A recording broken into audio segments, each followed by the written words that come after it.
é muito comum, quando um profissional começa a realizar essas rotinas na parte tributária, se é uma pessoa que ainda não tem muita bagagem das questões do dia a dia, as próprias equipes, os próprios departamentos direcionam os profissionais para fazer registros de documentos fiscais. Olha, vamos fazer o seguinte, você começa lá fazendo o lançamento de notas fiscais nas obrigações acessórias. Você tem que identificar como é feito o lançamento, para poder identificar o que é um CFOP, o que é uma nota, o que é um CST, e assim sucessivamente. Só que às vezes a gente acaba se esquecendo que neste detalhe, neste momento, é onde a informação tem que estar com a melhor qualidade possível, porque ela é o que desencadeia todos os demais registros dentro de uma companhia. São 3 as habilidades que formam o tributarista do futuro: técnica tributária, inteligência de negócios com o uso de tecnologia e clientes. Aqui nesse podcast eu vou te mostrar onde deve estar o seu foco, pois quando você foca naquilo que você tem controle, os resultados vêm e duram a longo prazo. O fato é, o futuro já chegou. Ser um tributarista medíocre ou diamante? A escolha é sua.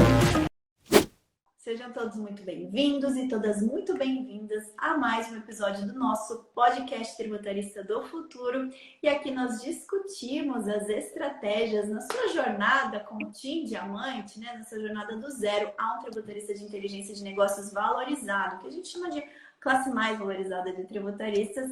E no episódio de hoje vamos falar sobre créditos de ICMS, PIS e COFINS, em especial como identificar esses créditos e por que isso é importante para a sua carreira, como isso vai potencializar aí os seus resultados como tributarista. E para isso temos mais um convidado de peso, um baita de um especialista, meu querido colega Douglas Campanini. Seja muito bem-vindo, Douglas, é um prazer tê-lo aqui.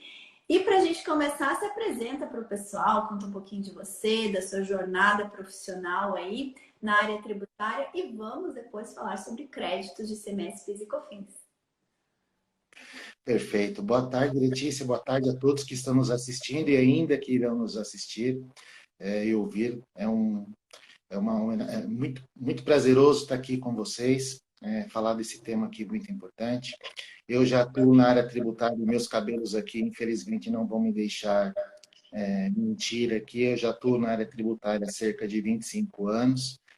Comecei, como todos aqui, escriturando documentos fiscais, registrando notas, e ao longo dos anos acabei me especializando, fiz pós-graduação, especializações, e hoje sou sócio responsável de uma empresa na área de tributos indiretos, ICMS, IPI, ISS, PIS, COFINS.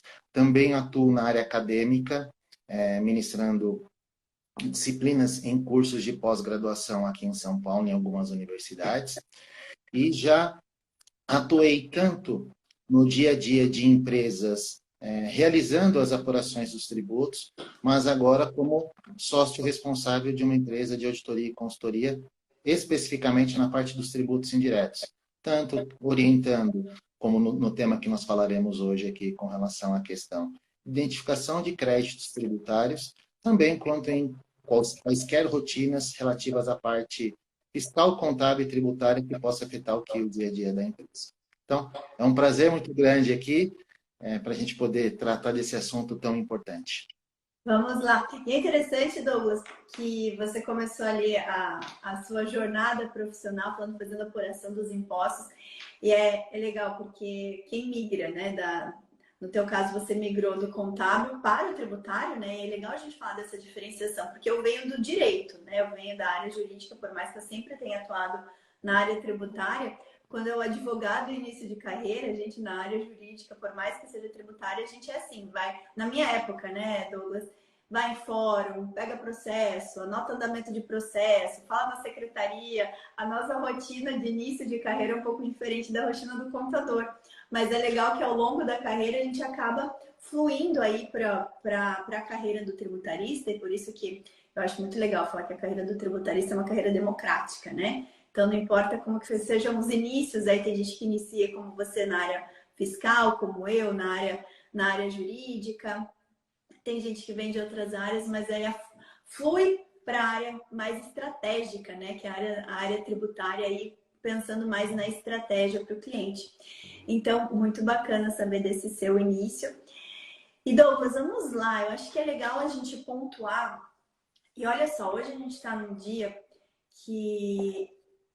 em que ontem saiu uma notícia bombástica, né, falando de uma nova operação da Receita Federal em conjunto com o Ministério Público Federal para levantar aí fraudes justamente em relação à apuração de créditos de PIS e COFINS para empresas do Simples Nacional.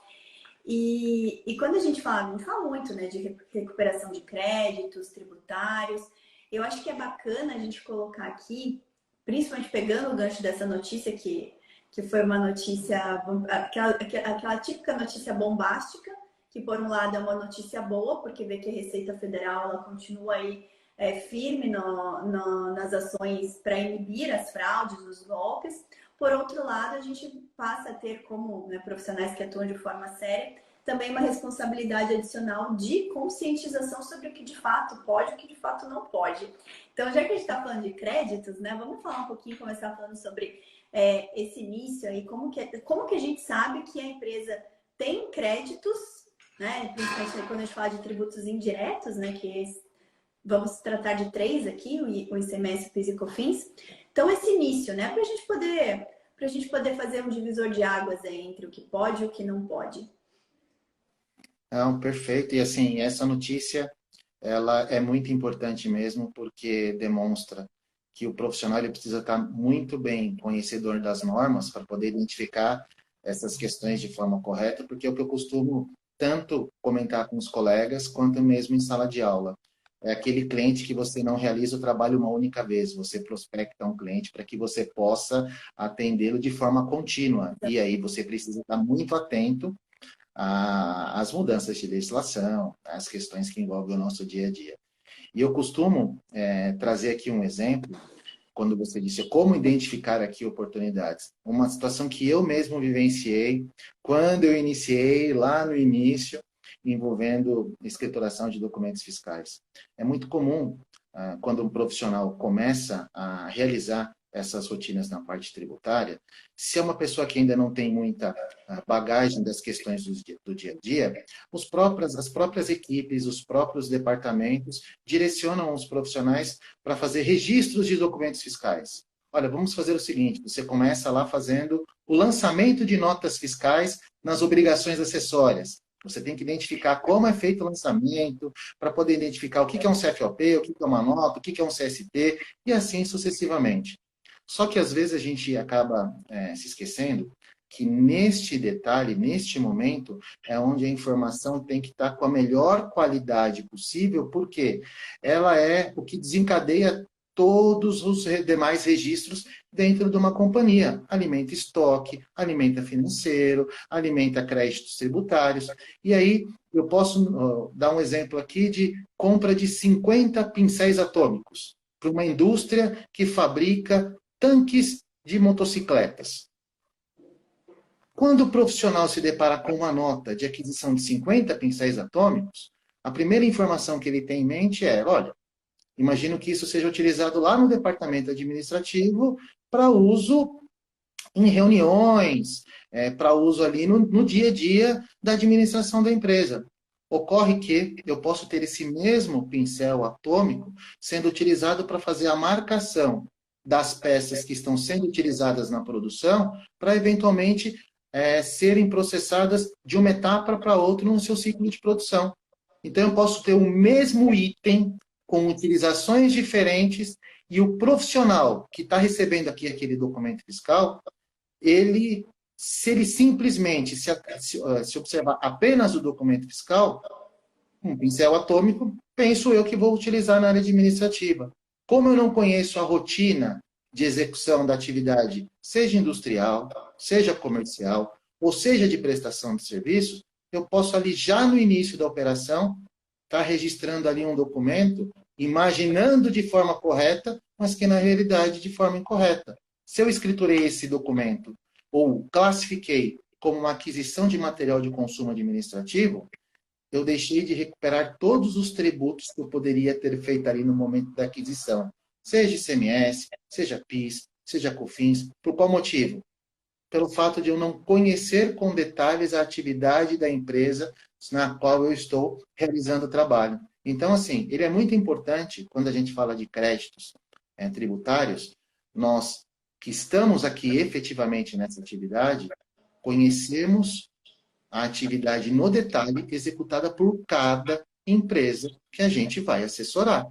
Porque isso é muito comum você identificar situações em que o profissional que classificou o documento, por vezes, não conhece o que a gente costuma dizer aqui, o chão de fábrica, ele não participou ali de uma visita para saber como é que funciona ali o processo, falando-se de uma indústria, ou até mesmo de uma empresa que presta serviço de transporte, ou seja, qualquer atividade que esteja inserida dentro dessa sistemática não cumulativa das apurações de ICMS, PIS, COFINS, eu posso ter aqui situações em que o mesmo item tenha várias utilizações.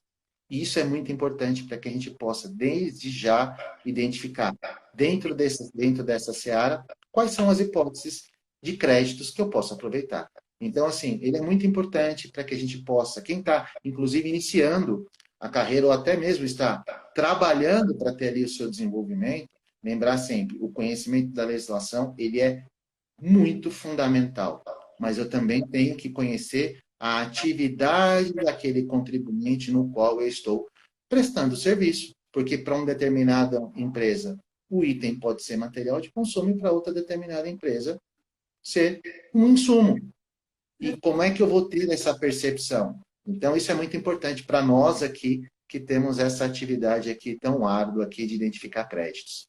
Ô Douglas, você trouxe alguns pontos que, pensando em ponto de partida, né, a gente precisa ressaltar aqui.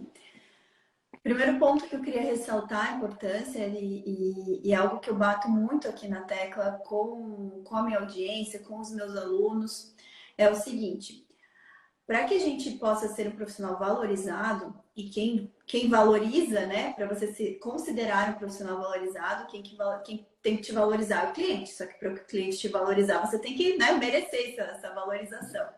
E eu falo que para que você seja um profissional valorizado, você tem que levar resultados para o seu cliente.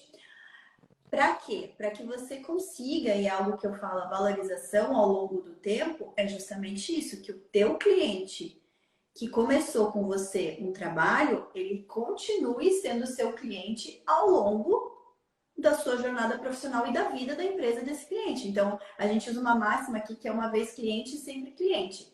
Só que isso está realmente, a gente tem que partir da premissa que para que isso aconteça, nós precisamos conhecer o nosso cliente, que daí vem outra situação que você trouxe, conhecer a realidade desse cliente, ter uma mente empreendedora, eu falo muito isso. Por mais que nós sejamos profissionais técnicos, se nós tivermos uma mente empreendedora, pensarmos do ponto de vista do nosso cliente que é o empresário, né, o nosso cliente empresário, da empresa, por que aquilo é importante, com certeza a gente vai conseguir identificar no nosso trabalho um propósito ainda maior, para a gente entregar resultado para o cliente e sair do trabalho mecânico.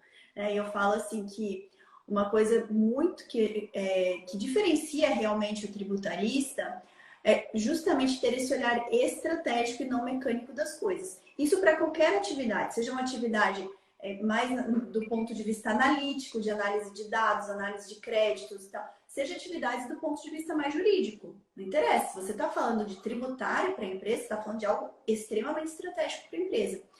Então, tirar esse olhar puramente mecânico é fundamental para que você consiga entregar um resultado efetivo.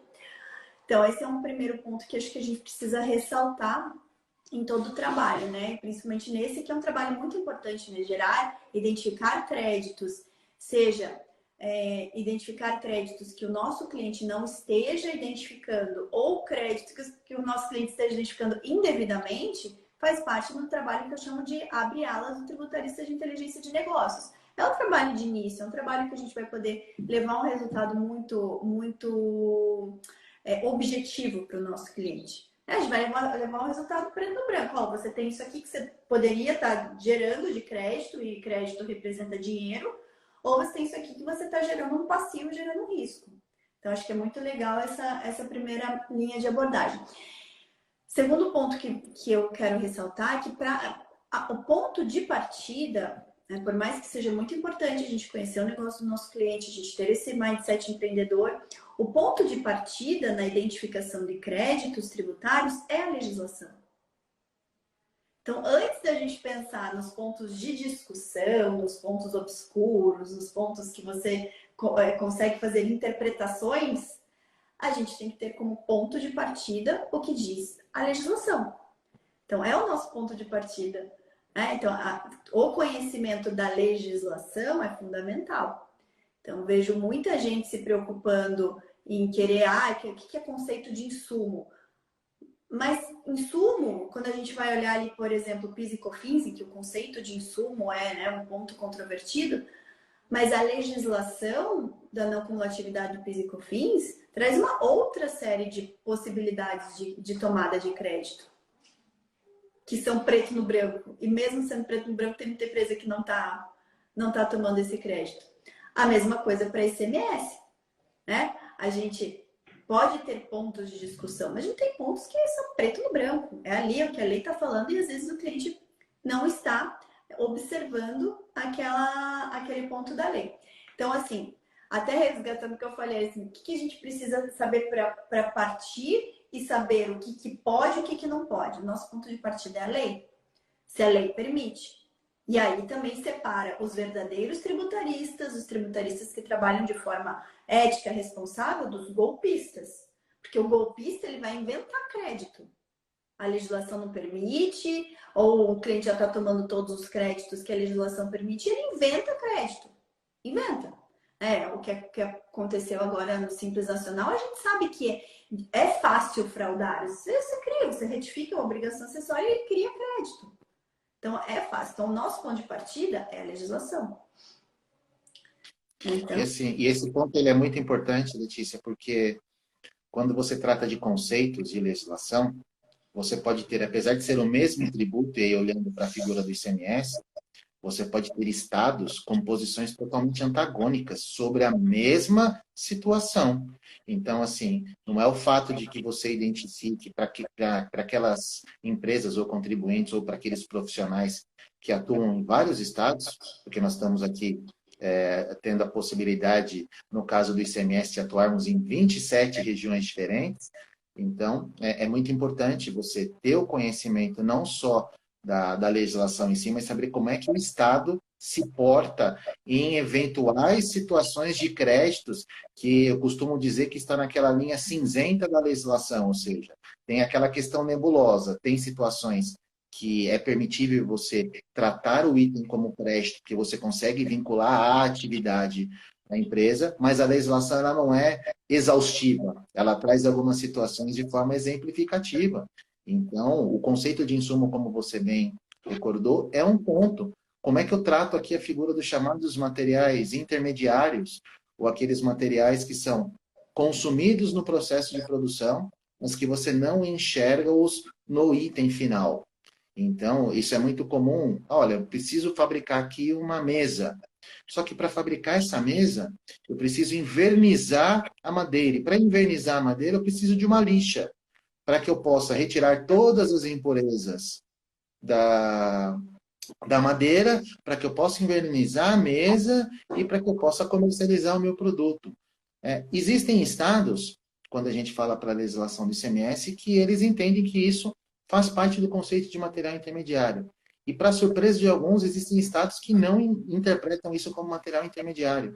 E se eu trouxer isso para aquela situação que você bem exemplificou, para a questão mecânica do trabalho, seria muito fácil de identificar isso em qualquer estado, sem analisar a legislação, sem analisar a posição do estado, e ao invés de estar realizando ali um trabalho de qualidade, eu posso, inclusive, estar gerando uma eventual contingência para o meu cliente. E aí aquela questão da continuidade, como você bem citou, uma vez cliente, sempre cliente. Então, esse é o intuito de você ter ali a questão de poder acompanhar isso com bastante propriedade, né? No caso do PIS e COFINS, a controvérsia é muito grande, mas a gente não se cansa de ver no dia a dia itens que a própria instrução normativa do PIS e COFINS ali lastreia de forma, como você disse, preto no branco, e o contribuinte não aproveita o crédito porque ele entende que não tem direito ao crédito, mas aí, quando você determina e mostra a legislação,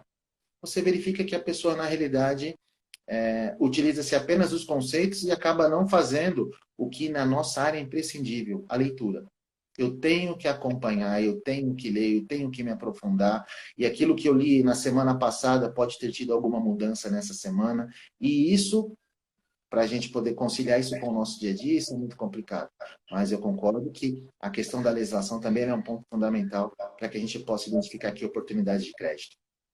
Deixa eu até pegar esse ponto que você começou falando ali da questão do ICMS, dos 27 entes federados. Então, de fato, o ICMS é um imposto de competência estadual. As regras gerais relacionadas ao ICMS e as regras gerais relacionadas ao que pode ou não pode gerar crédito nesse imposto que é não cumulativo estão determinadas em uma legislação nacional, que é a Lei Complementar 87 de 96, né? 87. 6. Que é a Lei Candir. 96. A chamada Lei Candir e com as suas posteriores alterações aí. Mas a Lei Candir, por mais que ela traga as regras que são, a Lei Candir é nosso ponto de partida quando a gente fala de tomada de crédito de ICMS. Mas, de fato, tem situações que os estados vão regulamentar ou vão entender exatamente o que está disposto na lei de formas diferentes. Como, por exemplo, o conceito do que é um ativo imobilizado que gera direito a acreditamento lá de 1,48 avos, né? Então, tem estado que tem um entendimento um pouco mais flexível em relação ao que é utilizado no processo comercial do cliente. Agora, tem estado que tem um entendimento mais conservador. E aí sim que entram essas necessidades, principalmente em relação ao ICMS. E aqui no podcast, se vocês quiserem ver os outros episódios, a gente tem pelo menos mais 2 episódios que a gente falou só de ICMS. E temos mais outros episódios que a gente também focou só no PIS e na COFINS. Então, mas o ICMS, ele é um imposto que ele é complexo, não apenas pela forma da incidência dele, mas também porque ele está sujeito aí a 27 regulamentações diferentes. Então, exige, de fato, uma análise um pouco mais detalhada, e aí sim é caso a caso, né, Douglas? Caso a caso do cliente, não pode só olhar a lei geral, né, a lei Candir, mas aí sim temos que olhar o entendimento do Estado, o que diz na regulamentação do Estado e o que diz, de fato, no entendimento do Estado, para que a gente possa promover uma tomada de crédito ou levar uma decisão para o cliente sobre a tomada de crédito de forma mais consciente. Semana passada, eu acho, a gente estava fazendo uma análise de crédito de semestre para um cliente nosso, para ativo imobilizado, e a gente viu que era um caminhão. E o cliente, ele é comércio, né? Comércio varejista. E aí a gente falou, nossa, mas um caminhão tá aqui, ele é um ativo, em princípio, né? Consideramos, ele é um ativo imobilizado. Separamos ali, mas vamos questionar justamente para você, vamos entender como que é a utilização desse caminhão na atividade do cliente. E aí, no primeiro momento, o cliente falou, nossa, mas um caminhão. Daí ele ficou pensando, mas é que daí você vai entendendo por que a contabilidade dele ou o fiscal dele não estava contabilizando o crédito daquele ativo imobilizado. Porque aquele caminhão estava arrendado por uma outra empresa de transportes, não estava sendo utilizado no processo ali, e estava sendo utilizado por uma empresa terceira para a compra de suprimentos para para a compra de itens, mesmo que esse meu cliente revende. Então, não é no processo de venda, no processo de compra de uma empresa de terceira. Falei, beleza, tá entendido, é um negócio totalmente, não é preto no branco, é uma situação muito particular, que para eu analisar se seria possível, tem que ver qual é o entendimento do Estado. Se é um entendimento mais restrito, realmente não pode fazer a tomada de crédito naquela situação. Para a gente ver como tem peculiaridades e como sim, para a gente poder identificar os créditos, a gente tem que partir da legislação, contextualizar com a realidade do cliente e aí checar os entendimentos. Nas situações obscuras, checar os entendimentos. E Douglas, me fala o seguinte, o que você vê aí no seu dia a dia lidando com tributos indiretos, e principalmente com esses 3 tributos, eu falo assim, o ICMS, na minha opinião, é o tributo mais complexo que a gente tem hoje. Em segundo lugar, é PIS e COFINS. Né? Há controvérsias, tem quem diga que é PIS e COFINS. Para mim, ICMS é mais complexo porque você está justamente sujeito a 27 entes federados. Mas o PIS e COFINS também é muito complexo, né? Mas o que você traz aí de situações que você viu no seu dia a dia que te trouxe aprendizados aí, falando, nossa, né, isso aqui foi um aprendizado do que fazer ou do que não fazer, que você poderia compartilhar conosco aqui? Claro. Eu vou usar a discordar de você aqui num ponto, com relação à questão da complexidade hoje. Eu tenho, para mim, eu tenho aqui, e eu acho que o podcast tem essa função mesmo. Dentro desse cenário, hoje a gente conhece com muito mais propriedade qual que é a posição dos estados com relação ao creditamento de ICMS. Assim, porque ele é um imposto que vem desta regra de ser não cumulativo, até mesmo antes da Constituição de 88. Assim, nós temos aí um bom histórico com relação aos estados. O PIS e COFINS, ele nasceu não cumulativo em 2002. Então, hoje, em 2022, 20 anos depois, né, nós já deveríamos daqui já estar muito bem solidificados com alguns argumentos. Nós vimos lá que em 2017 nós tivemos uma decisão muito importante do STJ remodelando a figura do conceito de insumos. Então, eu costumo dizer que a gente está acompanhando a solidificação da posição, seja da própria Receita Federal, ou seja dos próprios tribunais, dos itens que são passíveis de creditamento.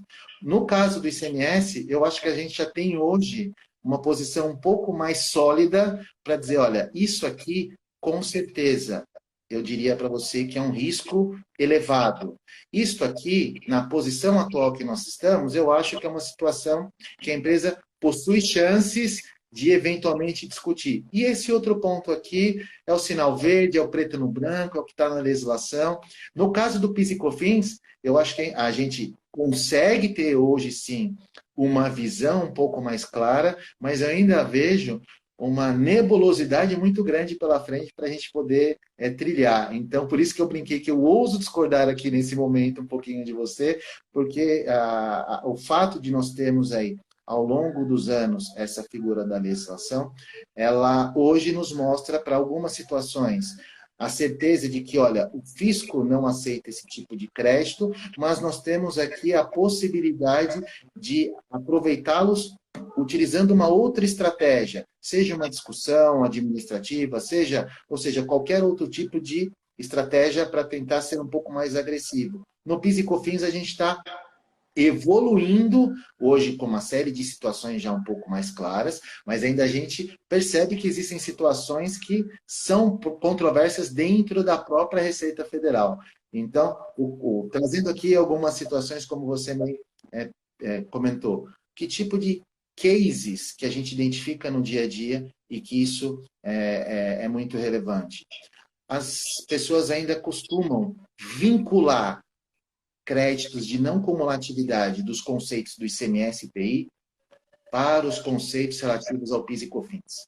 Então, quando a gente fala de situações envolvendo energia elétrica, os estados, para fins de ICMS, permitem o crédito quando eu consigo vincular a parcela da energia utilizada na minha atividade da empresa, seja ela em algumas situações indústria, prestações de serviços, no caso de telecomunicações, transporte.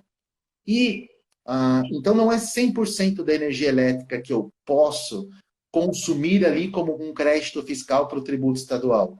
E quando a gente traz isso para a legislação do PIS e COFINS, a legislação do PIS e COFINS já traz a figura de que o crédito relativo à energia elétrica pode ser utilizado desde que eu consiga justificar que é consumido na atividade da empresa. E ele não faz menção a qual atividade: administrativa, produtiva, vendas, comercial. Então, eu analiso a apuração do PIS e COFINS e identifico que o crédito não foi apropriado na sua totalidade. Qual o motivo? Porque nem 100% da minha energia é utilizada na produção. Mas isso é um critério do ICMS. Não podemos confundir aqui com a legislação do PIS e COFINS. Então, ainda essa associação de tributo não cumulativo, algumas pessoas ainda querem utilizar conceitos emprestados das demais legislações, mas percebe-se que é importante a gente entender a função da não cumulatividade, muito importante. Mas, para cada tributo, nós temos aqui as suas peculiaridades com relação à questão da tributação. Da mesma forma que, a partir do momento que eu posso ter aquisições de itens passíveis de creditamento de PIS e COFINS, de fornecedores que não estão inseridos na sistemática não cumulativa do PIS e COFINS. Ou que são fornecedores que apuram PIS e COFINS pela sistemática do lucro presumido, né? Ou que sejam aquelas empresas optantes do Simples Nacional que você também trouxe aqui. Então, a partir do momento que eu registro essa operação como um crédito, empresas ainda utilizam ferramentas para tentar identificar o valor do PIS e COFINS destacado lá no arquivo XML da nota fiscal. Mas ele vai tributar isso de acordo com as regras que a operação dele determina. Se ele é uma empresa que apura o PIS e COFINS pela sistemática cumulativa, ele vai recolher o PIS e COFINS com as alíquotas de 3,65%. Ao passo que o meu crédito aqui, eu posso aproveitá-lo dentro das disposições legais com 9,25% de PIS e COFINS. E ainda assim você identifica situações em que o crédito ele é feito como se fosse o ICMS-PI. Eu tento identificar o montante que está destacado no documento fiscal para identificar o crédito. E por qual motivo disso? Novamente, é tentar assemelhar os conceitos de não cumulatividade. Então, energia elétrica, questões de bens para revenda, produtos monofásicos, que é aquele no qual o fisco ele concentra a tributação do PIS e COFINS, ou seja nos fabricantes ou nos importadores, medicamentos, veículos, autopeças, produtos de perfumaria. Então, para quem realiza esse tipo de operações, um revendedor de produtos de perfumaria, quando ele adquire o produto de perfumaria pronto do fabricante, que já o tributou pela sistemática monofásica para toda a cadeia, sobre aquele item ele não tem direito a crédito, porque a própria legislação do PIS e COFINS assim o não permite. Mas ela não veda os créditos com relação às demais operações. Energia elétrica, operações de frete, operações de aquisição de ativos que sejam utilizados numa eventual prestação de serviço. E aqui que se traz, olha, se a minha operação é monofásica, eu não tenho tributação, eu também não tenho crédito. E, lendo a legislação, não é esse o conceito que a gente averigua. Por isso que nós aqui, que militamos na área tributária e que acabamos nos aprofundando nessas questões da legislação, acabamos visitando as empresas, identificando essas questões, mostrando aqui com toda a fundamentação legal por qual motivo eu posso ou não apropriar o crédito. E o que eu acho que é super importante, trazer a situação ela é muito relevante, mas quando a gente quer chamar a atenção de qualquer profissional ou de qualquer pessoa, mostre o tamanho do valor que aquilo representa para aquela companhia. Seja de um risco, seja de uma oportunidade. Porque ali você consegue demonstrar, além do seu conhecimento técnico, o quanto você consegue agregar, não de valor só financeiro, de valor agregado mesmo aos negócios. Porque ele olha para os 5 anos que já aconteceram, que são os créditos que eu posso eventualmente identificar e recuperar, mas a empresa, ela parte da questão que ela tem a perpetuidade. Então, esses créditos não vão gerar benefícios só para as operações anteriores, vão gerar benefícios também para as operações futuras. Então, é muito importante a gente ter essa visão para poder compreender, sim, cada tributo tem a sua complexidade. Posso utilizar conceitos emprestados? Eu acho que, em algumas situações, para elucidação e análise, estudos acadêmicos, isso é muito importante. Mas nós temos que entender que cada um deles tem a sua regulamentação, e aí eu tenho que aplicar exatamente aquilo que está previsto na legislação. E até, nossa, você falando aqui, eu fui montando o meu quebra-cabeça na mente de quantas coisas que a gente tem que observar. Então, temos estamos falando aqui hoje de ICMS, PIS e COFINS, com tudo de fato que você trouxe. Então, pessoal que está nos assistindo, saibam que a não cumulatividade do ICMS, ela é diferente da não cumulatividade do PIS e COFINS, tá? Não é a mesma não cumulatividade. É até a forma de apuração da não cumulatividade, não apenas o que dá direito ao crédito, mas a forma de apuração da não cumulatividade, do cálculo realmente do crédito para bater dos débitos são totalmente diferentes. São conceitos diferentes. Em relação ao PIS e COFINS, nós temos sistemáticas de apuração diferenciadas, além do regime cumulativo, não cumulativo, cumulativo ou não cumulativo, também temos regime de monofasia. Temos também que observar, né, Douglas, algo que às vezes o pessoal passa batido, é que por mais que uma empresa esteja, por exemplo, está no lucro real, então automaticamente ela recolhe o PIS e COFINS pela sistemática não cumulativa. Não é uma regra também. A gente também tem que observar que o fato da empresa estar no lucro real não quer dizer que 100% das suas vendas, né, ou dos seus itens vendidos estão sujeitos à não cumulatividade do PIS e COFINS. Porque a gente tem duas regras aí, a regra da atividade e a regra dos itens comercializados.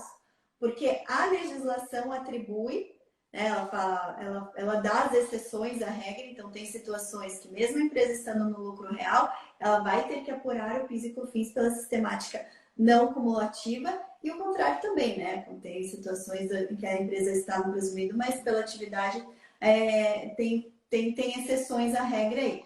Mas também esse é um ponto. Então, às vezes você está apurando, você está verificando lá toda a tomada de crédito e esquece de observar que tem itens ali que eles têm que ser apurados pela cumulatividade. Então, são várias as peculiaridades, né, que a gente tem que observar. Não apenas a forma de apuração, mas as peculiaridades. Se é um regime monofásico, se aqueles itens estão sujeitos à substituição tributária também, que é aplicável ao PIS e COFINS, ou se são itens que têm imunidade, isenção, alíquota zero. Então, a gente tem que observar todas essas peculiaridades para poder fazer a apuração ali do que é passível de creditamento ou não. E um outro ponto que você trouxe, Douglas, que é legal também a gente contextualizar aqui, é que, de fato, né, o PIS e COFINS, ele, por mais que sejam 2 tributos, 2 contribuições federais sujeitas a uma legislação aí, ao contrário do ICMS, nós temos mesmo pontos controvertidos muito mais evidentes em relação à legislação do PIS e COFINS. Até eu estava pensando, quando você estava falando, se a gente for levantar todos os itens de discussão judicial, a gente vai encontrar muito mais, acho que muito mais do que qualquer outro tributo, a gente tem pontos de discussão judicial relacionados ao PIS e COFINS. Então, em relação a pontos controvertidos, de fato, estava pensando aqui, acho que teses relacionadas a ICMS são bem menores do que teses relacionadas a PIS e COFINS. Então, isso faz com que para nós, tributaristas, a gente tem um desafio que é justamente estudar, está sempre se mantendo atualizado, não apenas na legislação, mas nas controvérsias dessa legislação, nos entendimentos dos fiscos, nos entendimentos dos tribunais. E outro ponto também, isso é importante para a gente justamente fazer o quê? A classificação do risco para o nosso cliente, que é o que você trouxe. Então, nós temos níveis de apuração de crédito. Tem crédito que não vai trazer risco para o cliente, porque simplesmente é um crédito que está preto no branco na legislação e o cliente, por alguma situação, não observou. Né? Por algum equívoco ali na apuração, não observou. Agora, tem créditos que você tem um nível de discussão já mais avançado, mais consolidado, mas que tem um nível de discussão perante os tribunais, né? Sejam administrativos, sejam judiciais. E você tem créditos que são totalmente controvertidos, que daí você, numa decisão de tomada de crédito ou não, a recomendação é que pelo menos se faça, né, entre com uma discussão judicial, alguma coisa assim, para não trazer um risco para a empresa. E por fim, né, desse bloco aí dos pontos que você trouxe, algo que é bem legal a gente ressaltar. E aí eu vejo um ponto de alerta, tá? Porque eu sei que hoje no nosso mercado tributário, se dissipou a ideia da recuperação de tributos como uma grande oportunidade de fazer recuperação de tributos, e os profissionais, tem muita gente entrando para o mercado tributário focado em aprender a recuperar tributos e prestar esse serviço de recuperação de tributos, que ok, é super legítimo, mas olha só, se a gente faz uma visão muito, vamos pensar, muito parcial na tomada de crédito, no que gera crédito, a gente pode estar desconsiderando o que o cliente está fazendo errado e trazendo de risco. Então, por isso que quando eu falo de um serviço de abre-alas, eu prefiro falar de um serviço de compliance tributário do que de um serviço de recuperação de tributos. Por quê? Porque quando a gente presta um serviço de compliance, a gente não está só olhando o crédito. A gente também tem que olhar débito. Porque às vezes não vale a pena você sugerir uma tomada de crédito para o cliente, sendo que o débito que ele tem ou a potencialidade de risco que ele apresenta é muito maior. Então aí a gente não vai conseguir trazer a perpetuidade que a gente quer, né, Douglas? Quando a gente leva um risco para o cliente, aí a gente está dando um tiro no pé. Então acho que são pontos que você trouxe, que eu gosto de ressaltar, que são bem importantes aí, para quando a gente faz esse trabalho de identificação de créditos tributários, em especial em relação a esses tributos que a gente está discutindo hoje. E, Douglas, antes da gente avançar, eu quero aproveitar para falar, eu até deixei aqui o livro, para falar que o Douglas, eu tive a honra, né, o prazer de conhecer o Douglas, porque fomos coautores do livro organizado pelo professor Kleber Santos. Eu vi que ele entrou aí na live, não sei se ele está ainda, mas ele entrou, então quero já deixar meu abraço para o professor Kleber Santos, que organizou essa obra, Práticas Contábeis e Fiscais. Gente, só interrompendo aqui, travou o Douglas para mim. Agora eu não sei se foi o Douglas que travou, se sou eu. Vocês estão me vendo ainda? Ah, voltou. Agora voltou. Ela deu uma osciladinha, mas voltou. Tá, voltou. Eu vi que travou, falei, não sei se é ele ou sou eu. Mas deixa eu só recapitular. Então, eu e o Douglas tivemos a honra de ser convidados pelo professor Kleber Santos para escrever um artigo aqui do livro de Práticas Contábeis e Fiscais. E o Douglas justamente abordou essa temática que a gente está falando aqui.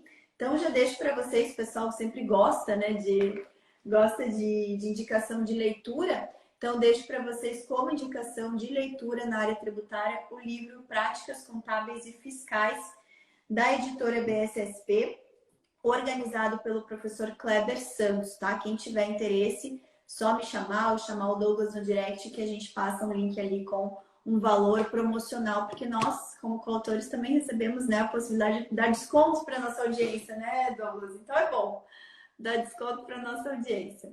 Gente, a gente não consegue mandar o link aqui no chat, porque vocês não vão conseguir pegar. Melhor mandar no direct pra gente, a gente passa o link já clicável, tá? Porque o link aqui no chat ele não é clicável. E daí também a gente tem que digitar o link, fica mais complicado.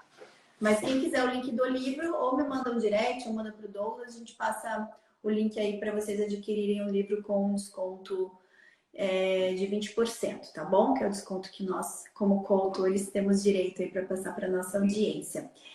Douglas, a gente já está caminhando para o fim da nossa livecast aqui, né? Sempre passa muito rapidinho, mas eu quero abrir para você o que mais que você poderia dar de orientações, dicas aí finais para o pessoal que se interessou nessa temática, que quer se especializar mais na apuração de crédito de ICMS, PIS e COFINS. Aí aquela dica de encurtamento de caminho, né? De quem está muito tempo na área e já aprendeu errando bastante. E assim, só para aproveitar, não sei se agora vocês estão conseguindo me escutar bem, me ver bem. Ah, ok. Você estava comentando, né, sobre a questão de uma empresa ter mais de um regime de apuração do PIS e COFINS. Motocicleta, por exemplo, é um produto que está sujeito à substituição tributária do PIS e COFINS. Então, eu posso ter uma empresa, uma montadora, que ela adquire partes e peças de produtos para fabricar uma motocicleta que está sujeita à sistemática da substituição tributária do PIS e COFINS, cujas regras não se assemelham à substituição tributária do ICMS. Então, é importante a gente identificar isso. São regras de apuração diferentes, sem direito a crédito de qualquer tipo de aquisição, no caso do PIS e COFINS. Mas essa mesma empresa pode utilizar essas partes e peças que ela compra para fabricar motocicleta para revender aos concessionários que depois comercializam isso com os clientes finais. Então, a mesma peça ele pode estar sujeita à geração de uma receita tributável pela sistemática submissão tributária e também, se essa empresa for optante do lucro real, ter aqui a figura da tributação não cumulativa do PIS e COFINS. E eu recebo essa peça lá no momento da entrada. E essa peça ela pode ser utilizada para a geração das duas receitas, seja da receita de fabricação de motocicleta sujeita à substituição tributária ou a receita de venda de partes e peças. Como eu aproprio os créditos? A Receita Federal, dentro desse cenário, trouxe a figura da possibilidade de você ter a utilização do rateio proporcional. Então, com base no rateio proporcional das suas receitas, e aí, de forma muito objetiva, se 80% das minhas receitas estão vinculadas à substituição tributária e 20% das minhas receitas são vinculadas à sistemática de venda de partes e peças, 80% ela está inserida na sistemática da substituição tributária, que não gera crédito, e os outros 20%, ele está sujeito à sistemática não cumulativa, que gera crédito. Então, eu tenho que olhar lá para a minha operação de aquisição e e apropriar esse crédito de forma proporcional.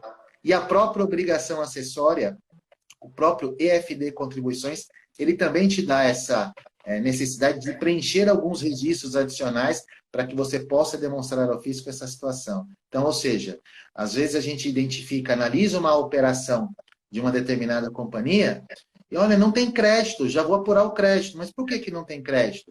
Deixa eu conhecer um pouquinho a figura da legislação, deixa eu enxergar o detalhe da operação. Olha, esse crédito, ele é apropriado desta forma, porque eu tenho aqui a minha tributação da receita também feita de forma diferente. Então, ou seja, são, como você mencionou, né, são algumas dicas que a gente avalia e olhando ali só a obrigação acessória, só a apuração do tributo, você pode identifiquei aqui uma oportunidade gigantesca de créditos. Tem uma série de operações de compra sem créditos, mas na realidade é porque o próprio regime da apuração do PIS e COFINS ele traz essa questão de que eu tenho que observar. E de que forma que a gente pode tentar aqui, então, trabalhar aqui para dar algumas dicas aqui, né, de tentar, eu não sei se a gente vai encurtar ou se a gente vai correr um pouco, acelerar um pouco os nossos passos, né, mas para mim, eu acho que isso é muito importante, ter, assim, a possibilidade de participar de cursos e treinamentos com pessoas que militam na área, você ouvir opiniões de pessoas que já atuam, isso é muito importante, porque a pessoa, ela fala com propriedade, consegue te dar ali muitas informações para que você possa também aprender ouvindo opiniões de outras pessoas e e um outro ponto que a gente não tem aqui como deixar de mencionar, a leitura. A leitura ela é fundamental, porque quando nós identificamos aqui artigos que tratam sobre créditos tributários, sobre recuperações tributárias, é muito comum você ver as pessoas trazendo toda a fundamentação. E você, então, ali aprende não só para aquela situação exposta, mas, inclusive, com a leitura da legislação. Então, eu diria que sempre se aperfeiçoar, sempre buscar ali a figura de cursos, treinamentos, palestras, assim, isso é muito importante porque você acaba ali sempre recebendo alguma coisa de valor agregado muito alto e também fazer aqui a leitura, fazer aqui os nossos 30 minutos do dia a dia em que eu utilizo 30 minutos para ficar acessando redes sociais. Vou também ter que me dedicar durante os meus 30 minutos para poder fazer ali aquela leitura um pouco mais detalhada, aquela leitura um pouco mais focada, para que eu possa também avaliar aqui opiniões de outros colegas. Então, eu acho que isso são dicas que a gente pode aqui trabalhar para poder ter ali uma melhoria no nosso conhecimento e, com certeza, prestar um serviço melhor para os nossos clientes. Na nossa área não tem escapatória, né? O estudo é contínuo, e a capacitação são contínuas, né, Douglas? E aproveitando que você falou de treinamentos, eu quero deixar o convite aí para todos os meus alunos do Formação de Tributarista do Futuro, a nossa próxima imersão, que vai ser a nossa última imersão de 2022, vai ser justamente uma imersão prática focada em PIS e COFINS. Então, a gente vai aprofundar a questão das formas de apuração do PIS e COFINS, dos regimes, das sistemáticas, das tomadas de crédito, PIS e COFINS importação, que também é um outro universo importante, as teses judiciais, né, as oportunidades de recuperação de tributos na modalidade judicial. Então vai estar incrível essa nossa próxima imersão. O Douglas aceitou, assim, gentilmente aceitou o convite de ser um dos nossos professores. Então o Douglas também vai vir participar dessa imersão, que vai ser agora, no dia 22 e 23 de outubro, tá? Então atenção, alunos do Formação de Tributarista do Futuro, save the date, deixe na agenda de vocês, dia 22 e 23 de outubro, temos uma imersão ao vivo, focada em PIS e COFINS, porque como eu falo, vocês estão se formando, né? Vocês estão formando como tributaristas de inteligência de negócio, vocês precisam continuar aí essa capacitação, esse aprofundamento. Eu já falo muito de caso prático.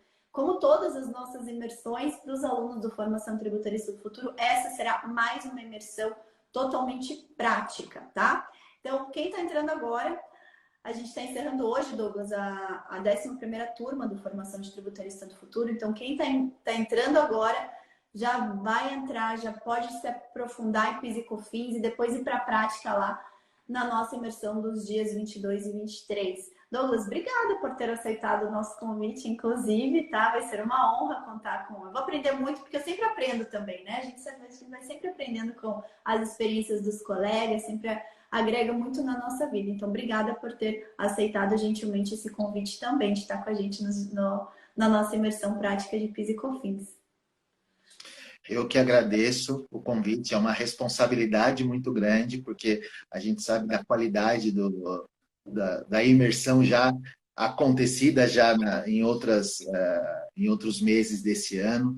Assim, dividir essas experiências com todos vai ser muito bom e você pode ter certeza. Aprenderemos muito, viu? Ouvir ali os especialistas, ver de que forma que esses créditos são apurados, como são registrados, que tipo de situações que a gente pode oferecer de créditos que sejam na esfera, como você disse, nas teses, né? Ou seja, oferecer para o cliente ali uma possibilidade de uma recuperação com uma estratégia um pouco diferenciada, ou seja, vai ajudar bastante para quem milita no dia a dia ali, ter muita bagagem para poder trazer isso para o seu dia a dia da parte da recuperação ali. É muito importante. E, mais uma vez, fico muito honrado e agradeço o convite. Que bom, vai ser muito bom. Então, a todos também que estão nos acompanhando. Então, aqui não tomaram a decisão de entrar no FTF. Hoje a gente encerra as matrículas da 11ª turma. É a última turma de 2022, é a última turma com o preço que a gente praticou em 2022. Em 2023 a gente vai fazer o nosso reajuste de praxe, né? Como tudo aumenta, né, Douglas? A inflação tá aí. É verdade.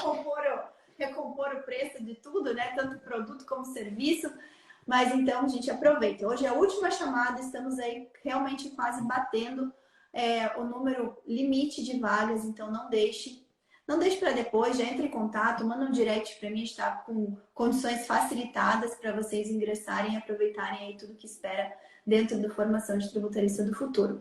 Lembrando que o nosso episódio de hoje vai ao ar em breve nas plataformas de podcast, como Google Podcast ou podcast da Apple, também no Spotify, enfim, então, onde você preferir ouvir. E também no nosso canal do YouTube do BPT Educação, a gente tem uma playlist lá só dos episódios do podcast Tributarista do Futuro. Douglas, te vejo na nossa imersão prática de PIS e COFINS. Obrigada por ter estado aqui com a gente novamente hoje, é um prazer. E tenho certeza que mais para frente você vai voltar, porque temos muito conhecimento para compartilhar com o pessoal.